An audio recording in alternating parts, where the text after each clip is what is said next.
Huwag mo na baliktarin ang mga pangyayari. Kaya nga ako naparito para hindi ka na magutos sa mga bata mo na patayin ako. Ang pagpatay hindi ko niutos kahit kanino. Ako ang gumagawa.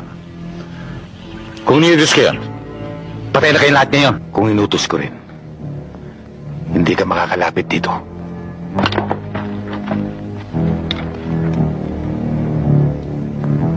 Ano ba talagang gusto mo? Buwakin ang ino mo.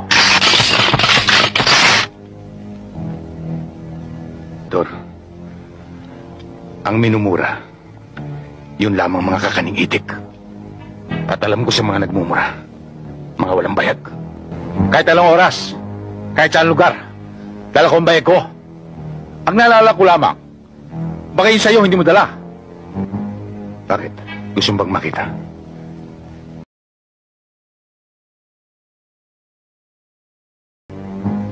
Bakit? Gusto mo bang makita?